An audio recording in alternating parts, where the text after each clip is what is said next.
Hello, everyone. Welcome to another episode of the Science Club podcast. I'm your host, Joseph, and I'm welcomed here by our co-host, Ethan Vargas. Hey. And today we have another guest appearing with us, one of our faculty at Notre Dame, Mr. Madigan.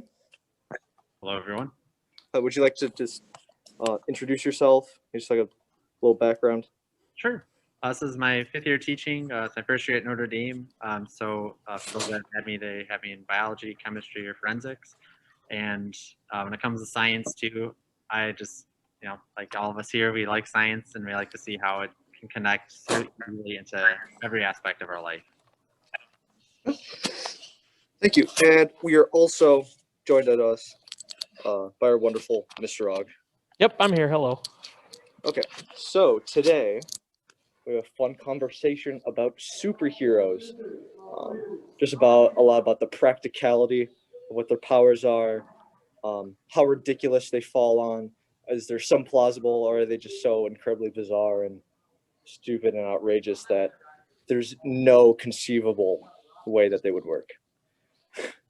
I guess starting off, is there any specific hero that anyone finds notable or would like to just start off with? If not, I can bring up one. I would say for me it would be, I don't want to start with Spider-Man just because it's one of those cases where he's not born with his power, but then he acquires it. Yeah. And my whole issue with superpowers, like, well, if it's in someone's DNA, why don't they ever just take some of his cells, take that DNA, replicate it, and like basically make others have that power? And so when it comes to the powers too, like how much is someone's power connected to their DNA versus just magically? Yeah. Yeah, I think you bring up a good point. I think a lot of like people think of like, oh, you can just like mass just distribute, or like why not like give the power to everyone?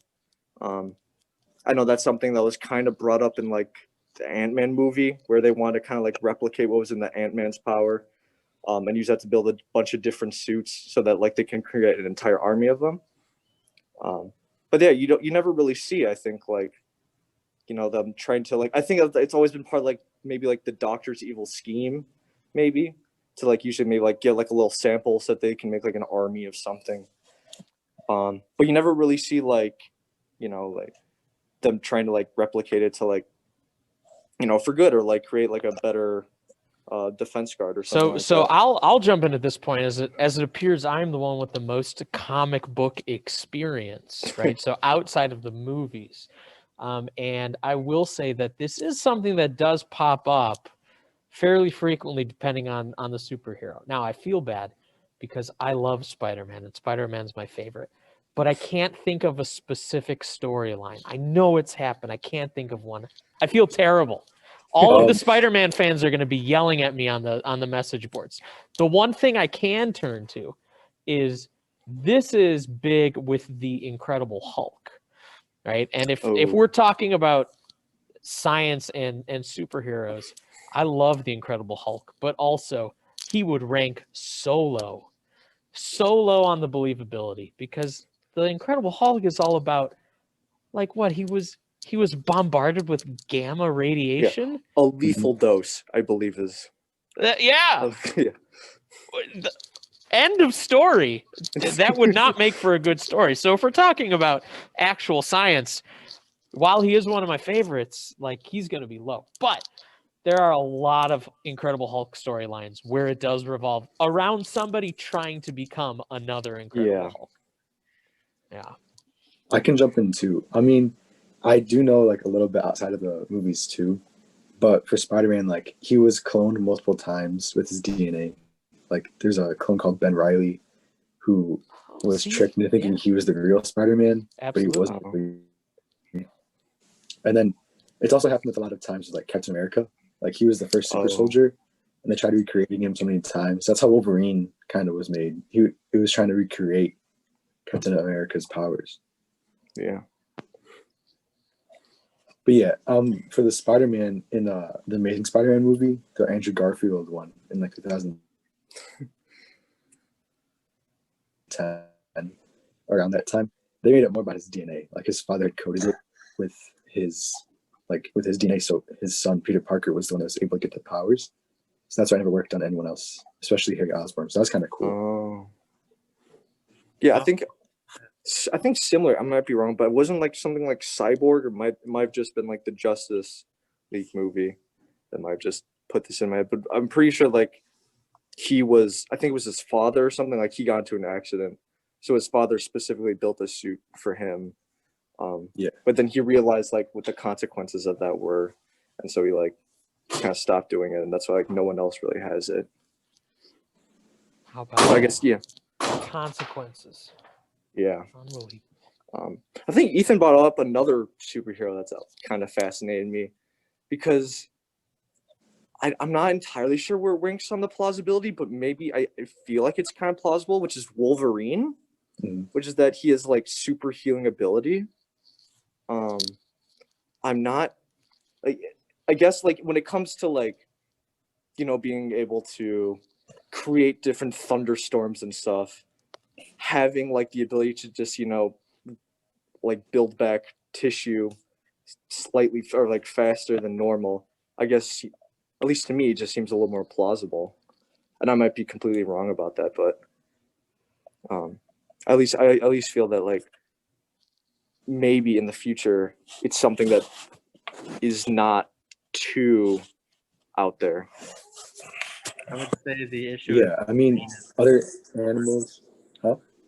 I go for it. Oh, I'm sorry. Like other animals in like a real life, like can regrow limbs, like starfish or lizards. Mhm. So maybe you're right. So maybe it could be possible in the future if it's needed, evolutionary. But that would be pretty cool, though. Yeah.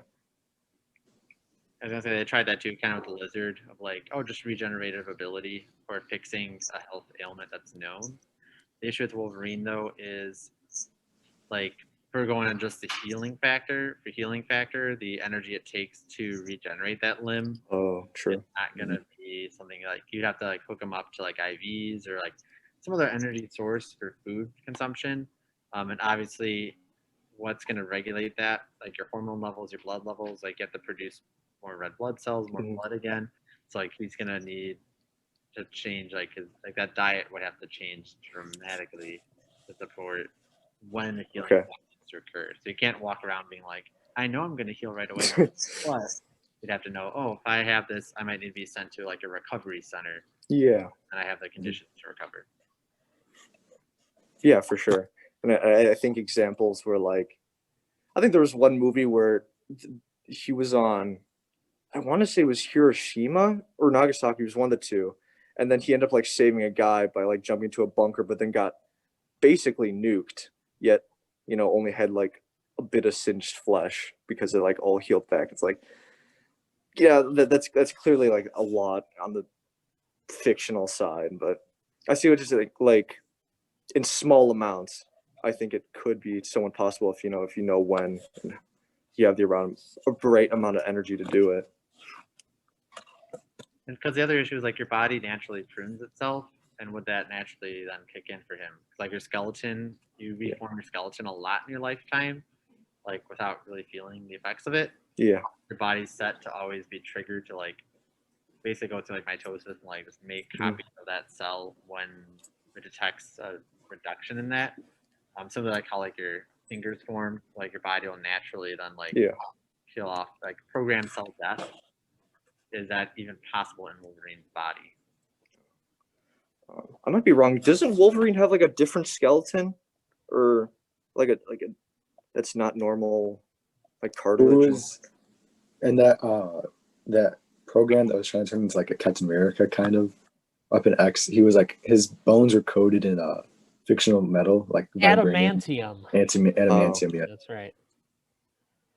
So Joe, it was because of his regenerative abilities that he was chosen, and yes, they fused this fictional metal to his skeleton because he could survive it because of his regenerative abilities. Okay.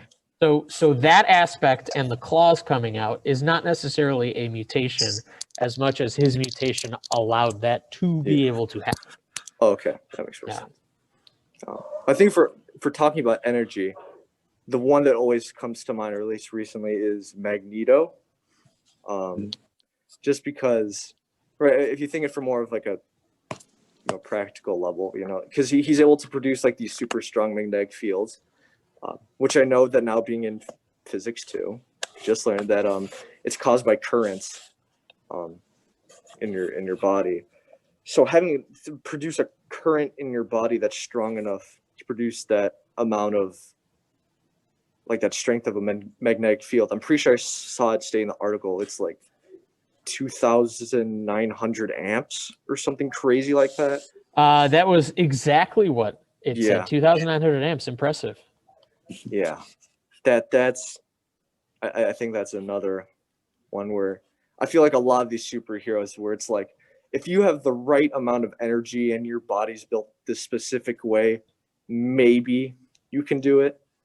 But I think a lot of the problem comes from just not having enough energy, because I think energy has been like, at least from what I see, is like the major block to like a lot of these powers becoming a reality. Because like even like, sorry, I would say like maybe something like Superman, even where it's like you have to create maybe like an updrift or something that's like created by like pores.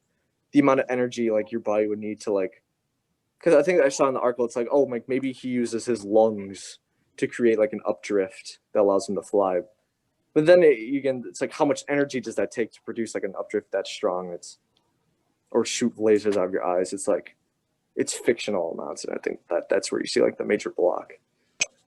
I was just gonna add to the Magneto part. Just think of like a Van de Graaff generator, how that's plugged in, and then like it drains you. Like I don't know if you guys have when using like a Van de Graaff generator, if you've done like demos with it all day. Yeah. Like by the end of the day, you're just like you're constantly rehydrating, but you're just like sluggish. Yeah. And that's just by using a Van de Graaff generator, and like that's plugged in. That's gonna take the power source, and the range of it's only small. It's like here's a pop can I'm gonna exert a field on to make it repel off the table, but I can't like reach across the classroom with that field.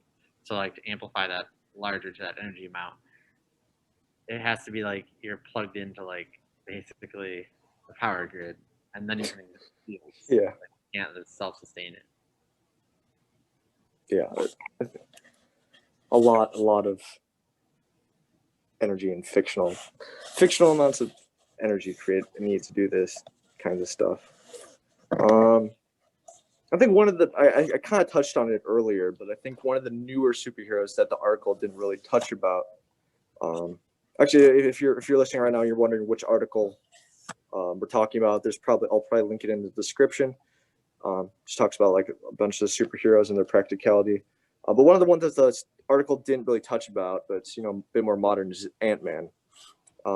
Him being able to like shrink down to that size, and I believe they related it. I don't know what they'd say in the comic books, but I at least watched the movies. It's like quantum leaping or some relate to like being able to like reduce yourself into like a smaller quantum state or something. I don't know, Mr. Og, if you heard about that or know anything about that. Yeah, I'm sorry. This actually came up in class yesterday, and I have not had a chance to follow up. We could not remember what the actual scientific explanation was for, and we knew it was PIM particles, but we didn't know exactly what the PIM particles did. Does anybody know?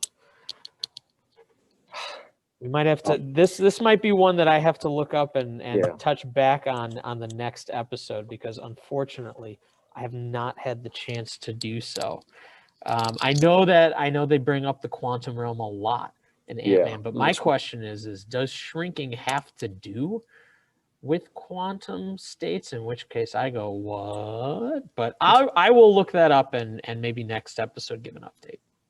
Yeah, because I think the way they present it, it's like his entire body shrinks, but he still retains all of the strength he has, which is interesting because if you look in Avengers movie, he actually grows. Correct. So you would think by that same logic, he would be like incredibly weak, or like he would be like the same amount of strength that he would have, or some. Sounds like you have a lot of issues with Ant-Man. It just came up. I don't know why. Yeah, I just sounds like thought you have a of lot it. of problems with the idea of a human being shrinking or growing massively in size. Easiest thing It's- for me is your pressure in your lungs. Like you just randomly expand your volume that rapidly. Well then, like something. Yeah. Mhm. Right, that's how you get the bends when you're scuba diving. Is Yeah. ascending too rapidly. You never see Yeah. Ant-Man deal with that. Yeah. I mean, he does like run out of energy. Like he asks for like oranges when he grows big. Yeah. This I remember. needs to regain his energy. So I mean, Yeah, that's Could so be he just are you saying just keep a bowl of oranges ready to go when you Mhm. go scuba diving? for sure, yeah. It's that simple. How did we Yeah. not realize it? Yeah. Could be. If I can pop in with a question, because I've got two here. First, we've been talking about how obviously a lot of the science falls apart on these. Are there any superheroes that you go, I don't know, maybe that is plausible, or Not who would be the really. closest to that? I guess if I'm kind of bending the rules, the closest I would say is Batman, just because he technically has no power besides being rich. Uh-huh. But I guess if you look in the movies, there are like some instances where it's like, he's like, I think like the classic, movie thing is like he stops midway because he grabs a rope, but in reality, that would like still the amount of force that that we need to slow down is still like about the same as if you hit the ground. So Sure, and you know, and Spider-Man famously Yeah. dealt with that in the comic yeah, books. I remember that. Mhm. Um, So Joe, you're bending the rules and going Batman. I'll Okay. stick with Batman. Ethan or Mr. Madigan? I mean, Count villains. similar to. Oh, sorry, Mr. Madigan, go ahead. Okay, yeah, for counting villains, then Sure. I would say like obviously then like there's like the Lex Luthor argument too, Yeah. and then also like a Vulture or someone where it's like I Okay. have the mechanism that's Yeah, like the modern Vulture. I have the mechanism, the gear for it, and I've trained with it. I have like the mask that helps control for the pressure, and yeah, it might have that force argument where like if you have the claws, you might mess you up a little bit, but Yeah. like Vulture's one where it's like yeah, you can totally jive with that. Okay. Yeah, sure. I buy that. So you're going Lex Luthor or Vulture. Ethan, do you have an answer?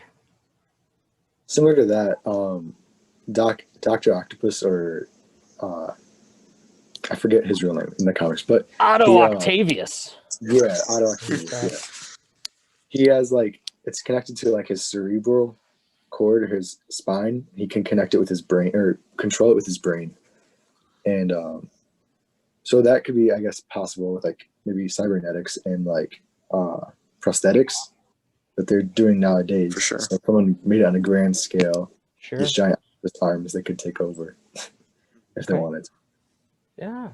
Yeah, I see where you're going with that. That you're right. There is some shred of ability that we already have, not to the extent of Doctor Mhm. Octopus, but you're right. Yeah. My answer I think would be I would kind of go Captain America. Mm. I don't think to the degree of a shift that is represented in the comics, and I think some of Captain America's ability to withstand ridiculous forces. yeah, Sure, I'm not going with that. But if you are talking about just giving someone a quote super soldier serum, like, I mean, wouldn't that just kind of be like taking a bunch of steroids and then working out for a while and all of a sudden you're huge? That one makes sense to me. yeah. That's true. So yeah, in short, it's for most of the ones that are more probable, it's they build suits which do the powers for them, and the ones that have the powers connected to them are usually very not possible. Yeah. Um, Yeah, absolutely. My second question here was going to go over to Mr. Madigan's top three. Mr. Madigan, do you want to explain? And then I will let you pick the topic. What top three are we giving here? Sure. Since it is on the subject of superheroes, I would go top three superhero logos. So ones that you identify with, Ooh. because right now people still try to regulate those logos. Like, oh, this was shown at this political event. maybe Marvel should change this logo into like logos and branding of that superhero. That way to Okay. fight it. Can, who would like to start us off? Superhero. I guess maybe just starting off with just like maybe like my first one, and Uh-huh. I'll think about 2 and 3. But I feel like just Captain America's logo is just such like a classic and iconic, Mhm. just because it's so like, it's simple. I think is like the best part, because I think a lot of superhero logos, they seem to be like very complex, a lot of like jaggeds and flashy, and a lot of like other just mush just come like jump together. But I think the simplicity of Captain America's, it's a symbol you relate to. You can see is on his shield, and I think that the colors, they fit him well, and the star, and I think they all like combine together for like something that like represents him, but that's also something like really rememberable. Yeah. I've got my 3, so I'll jump in, and I'm going to use your reasoning here, Joe. But I'm going to go with 3 different ones. I'm also going old school and simple. Old school and simple. My 1 would be, and I'm a little back and forth on 1 and 2 here, but my number 1 would be Batman. Because boy, what an iconic logo that is. He shines it in the sky. Okay. Number 2, which honestly like should be number 1, but I've got personal bias towards Batman. I think number 2 is Superman. It's simple. It's right. You look at it, you know exactly what it is, right? The S in the triangular-ish shape, I guess. I think that one is instantly iconic. And then third, I'll go the lightning bolt of the Flash. Oh, Shazam, Flash. Fine, sir. Yeah, a good one. Yeah. Okay, I could go next.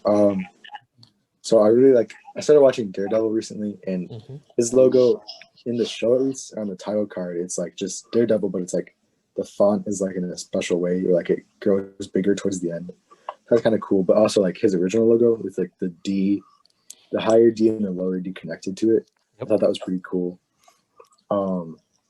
I think the X-Men logo is pretty simple too. It's just an X. yeah. So I like that one. And then I think Spider-Man's logo, because it's just, Yeah. I just really like his character too. My top 3 are pretty campy. So number 3, after you can count, I mean, I said superhero. I was like looking at the Riddler, the question mark, because like costume is all his logo. If you remember playing the Arkham games, He's got great branding. He's a good branding manager. Literally every time he's like, "Here's all my logos. It's on my hat, it's on my little staff, it's on my video game trophies, things like that." So like, and you know what it is too. It's like, oh, it's a question. He's gonna ask riddles. So it does a good job of like linking what he does. My 2 was also going to be Batman, just because I love the logo of like how it is in the sky, and like think of like the Michael Keaton Batman in the 90s. Like McDonald's branding was awesome. I saw some like glassware from the 90s of like just like stuff with the Batman logo on it. Like it just it's on his batarangs. It just is part of who he is and what it stands for. And then my number 1 is going to be the Punisher. It's probably the most common one used around the world, honestly. It's used a lot in the military, or you might see it on like pickup trucks or things like that, but a lot in the military. And like, yeah, it has a little violent nature to it, but that's kind of how he became the Punisher, with that violent nature, like seeing that violence of his family getting murdered. Kind of like Batman, but he took it more aggressive vigilante. Like Batman wouldn't kill, but Punisher might be more inclined to. And he's sales pitch on Punisher. Look up some of the ways he has defeated the Hulk. And how he's defeated, just like he fights Wolverine too, and it's like you think, well, it's not just a guy with guns. How is he different than like a general grunt or like a shotgun? And so his like tactical skills are really, really well done in a lot of comic arcs. And I haven't read enough comics, but I don't want to spoil some of them. But when he fights Hulk and Wolverine, those are 2 of them that are good ones to look up. All right, I love it. Those are some good options. I think then that's going to bring us to our final segment, correct? I believe so. All right, Joe, do you want to give a little background on what we're going to do? Okay. So if you've been following with us, you'll know that at the end of each of our episodes, we like to do a little trivia contest, just to see like who just knows more stuff. In the beginning, it was me versus Ethan. The second one, it was me and Ethan against Dylan, our guest. So I think following the same kind of pattern, it'll be the two versus the guest. Except this time we have Ethan, I believe, who made the questions. Yeah. So I guess going on that same, would it be probably me, Mr. Og, against Mr. Madigan. Yeah, we're getting some teachers involved in this. Yeah. Yeah. And you guys are gonna send your answers to just me in the chat. Yeah, so we send we just direct message, and once everybody's in, so it's not a race. We could all get them right, or we could all get them wrong. Yeah. I can only send to the host. It might not. Maybe it's just because I'm on the iPad. I But do that thing. I can make Ethan a co-host. oh, Nice. Let's try that. How about now? Can you do it now? Yes. Yeah, you can. Take that, Zoom. All right. So I'm not sure like how hard these are. I know one of them might be like kind of really hard. Uh-oh. Other two, I'm not Yeah. so much if everyone knows them. All right. I'm only the two, first- so I'm looking. All right. So the first one is, so what planet in our solar system has the longest days? It's not ours. Not ours for sure. Longest days? Longest day, yeah. Oh, I should know this one. Okay, I got one. I got one answer.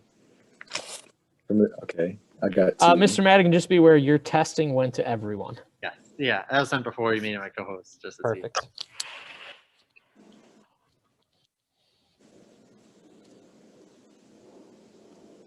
All right. So Mr. Og and Joe said Venus, and then Mr. Madigan said Jupiter, and Venus is the correct answer. Go. Here One we day- go. Hey, let's go. Yeah. One day is 2,784 hours. And yeah. All right. That's so a long day. Can you imagine that class day? That'd be rough. It would be delightful, you mean? Oh yes. And That's on right, the uh-huh. side. All right. So the next question I have is, at what wind speed is a tropical storm classified as a hurricane? So like, what's the point that it changed from a tropical storm to a hurricane? I should know this. Wow, I have. Huh. This Give one's you, out like, of a my range. wheelhouse. No, that's fine. I'll come up with a guess. Just trying to fill the airtime.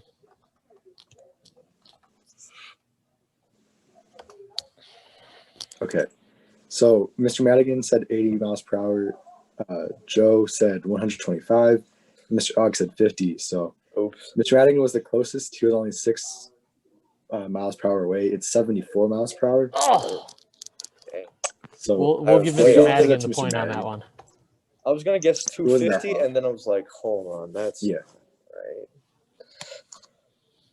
right. 74. That's Alright, a very so- specific number. Yeah. Yeah, I don't know. Okay. Try to unlock. All right. Yeah. So it's 1 to 1 to 1. So I guess this could be the tiebreaker. Okay. This is the hardest one I thought. It might not be hard for others. I'm not sure. So the last solar eclipse in North America was August 21st, 2017. When is the next total solar eclipse in North America? You don't have to give me the year. If you get like the month or the exact day, I'll give you an extra point. Oh boy. Well, I'm just gonna throw a month out there then. But the year is what's gonna get you the most points. Okay. Yeah.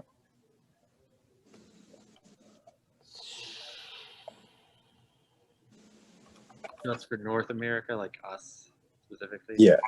Okay. Yeah. There's one sooner that's in South America, but so I mean if you guess that, that could also be a point. Okay, I got one answer from I'm Mr. locked in with my guess, Ethan. I got one from Joe. All right. And then I got one from all of you. Okay. Mr. Og said June 2041. Mr. Madigan Never said mind. June. Mr. Madigan said June 2037, and Joe said April 2025. So the correct answer is April 8th, 2024.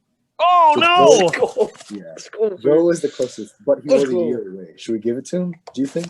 Oh, I'll give him. We'll give him the point God. since he was the closest. come on. I'm 0-2. I need this one victory. And then just because the one in South America is this year in December. Oh, okay. Huh. It's like December Ethan, 14th. Ethan, very good questions. Well done, sir. Thank you. Yeah. So Well- Joe won with 2 points, and everyone Let's else go. got 1. All right. Wow. Nice. Well, thank you everyone for tuning in. Thank you, Mr. Madigan, again for being on this podcast with us. We really appreciate it. Tune in for our next episode. Hopefully, we're trying to get these out weekly, bi-weekly. So we'll be seeing you in the next episode, and bye-bye. Thank you guys.